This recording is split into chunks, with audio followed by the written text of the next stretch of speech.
Sir, ಇವಾಗ ನಮ್ಮ ಜೊತೆಗೆ ನೇರ ಸಂಪರ್ಕದಲ್ಲಿದ್ದಾರೆ ಸಾಮಾಜಿಕ ಹೋರಾಟಗಾರರಾದಂತಹ ಸುನಿಲ್ ಕುಮಾರ್ ಬಜಾಲ್ ಅವರು. ಸರ್ ನಮಸ್ತೆ. ನಮಸ್ತೆ. ನಮಸ್ತೆ. ಕ್ಲಾಕ್ ಟವರ್ ಏನು ಸೂಕ್ತ ನಿರ್ವಹಣೆ ಇಲ್ಲದೆ ಸೊರಗ್ತಾ ಇದೆ. ಇನ್ನು ಕೋಟ್ಯಾಂತರ ರೂಪಾಯಿ ವೆಚ್ಚದಲ್ಲಿ ನಿರ್ಮಿಸಿದಂತಹ ಈ ಟವರ್ ಪಾಲಿಕೆ ನಿರ್ಲಕ್ಷ್ಯದಿಂದ ಹಾಳಾಗ್ತಿದ್ಯಾ ಹೇಗೆ ಅಂತ?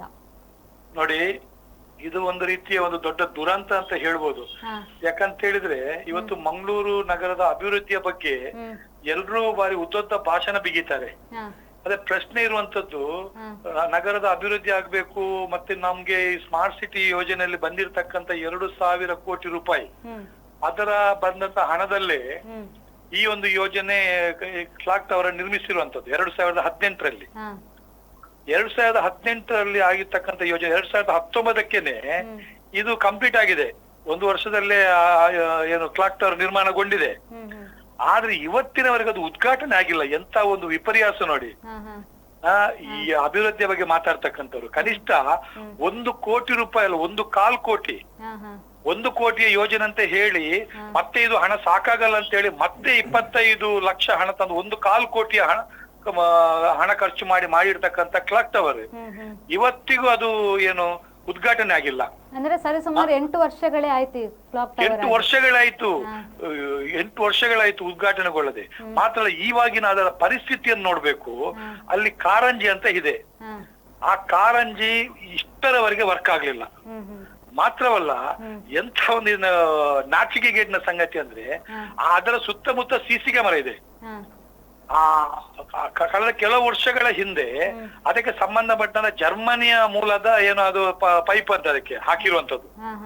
ಆ ಪೈಪ್ ಅನ್ನ ಕಳವಾಗಿದೆ ಅಂತ ಹೇಳಿ ಇದರ ಸ್ಮಾರ್ಟ್ ಸಿಟಿಯ ಏನು ಇಂಜಿನಿಯರ್ ಇದ್ದಾರೆ ಲಿಂಗೇಗೌಡರು, ಅವರು ಪಕ್ಕದ ಪಾಂಡೇಶ್ವರ ಪೊಲೀಸ್ ಸ್ಟೇಷನ್ ಕಂಪ್ಲೇಂಟ್ ಮಾಡ್ತಾರೆ.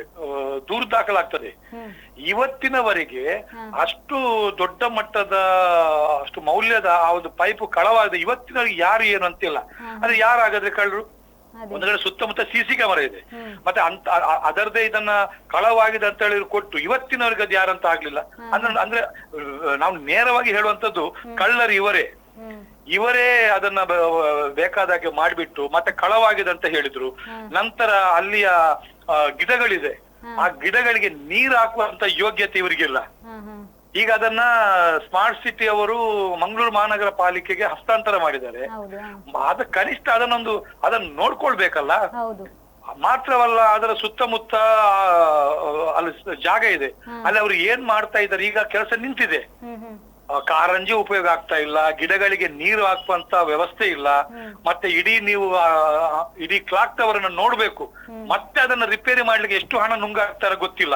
ಇನ್ನು ಮತ್ತೆ ಅದನ್ನ ರಿಪೇರಿ ಮಾಡ್ಬೇಕಾಗ್ತದೆ. ಇದು ಮೇಲಿನಿಂದ ಕೆಳಗಡೆ ನೀವು ನೋಡ್ಬೇಕಾದ್ರೆ ಅದು ಮತ್ತೆ 8 ವರ್ಷದಲ್ಲಿ ಒಂದು ಪಾಳು ಬಿದ್ದಾಗೆ ಇದೆ. ಗಡಿಯಾರನು ಕೂಡ ಇನ್ನೊಮ್ಮೆ ಹಾಳಾಗಿತ್ತು. ಅದನ್ನ ಒಂದು ಸರಿ ಮಾಡುವಂತ ಇದಿಲ್ಲ. ನಂತರ ಜೋರಾದಂತ ಜನರ ಬೊಬ್ಬೆ ಶುರುವಾದ ನಂತರ ಅದನ್ನ ಸರಿ ಮಾಡಿದ್ರು. ಹೀಗೆ ಒಟ್ಟಾರೆಯಾಗಿ ಅದನ್ನ ಒಂದು ಸರಿಯಾದ ರೀತಿಯಲ್ಲಿ ನೋಡ್ಕೊಳ್ಳುವಂತ ಒಂದು ಇದು ಮಂಗಳೂರು ಮಹಾನಗರ ಪಾಲಿಕೆಯಿಂದ ಆಗ್ತಾ ಇಲ್ಲ. ಮತ್ತೆ ಒಂದು ಕಡೆ ಕ್ಲಾಕ್ ಟವರ್ ಒಂದು ಕಡೆ ಇದೆ, ಅದಕ್ಕೆ ಬೋರ್ಡ್ ಸಂಬಂಧಪಟ್ಟಂತ ಬೋರ್ಡ್ ಇನ್ನೊಂದು ಕಡೆ ಹಾಕಿ ಬಿಟ್ಟಿದ್ದಾರೆ. ಅಲ್ಲಿ ಆ ಪರಿಸ್ಥಿತಿ ನೋಡ್ಬೇಕು. ಒಟ್ಟು ಅದರ ಮುಂದಿನ ದಿನಗಳಲ್ಲಿ ಏನು ಎತ್ತ ಅಂತ ಬಗ್ಗೆ ಇವತ್ತು ಜನ ಅಂತೂ ಬಾರಿ ದೊಡ್ಡ ರೀತಿಯಲ್ಲಿ ಅದನ್ನ ಪ್ರಶ್ನೆ ಮಾಡ್ತಾ ಇದ್ದಾರೆ. ನೋಡಿ, ಆವಾಗಿನ ಕಾಲಘಟ್ಟದಲ್ಲಿ ಕ್ಲಾಕ್ ಟವರ್ ಬೇಕಿತ್ತು.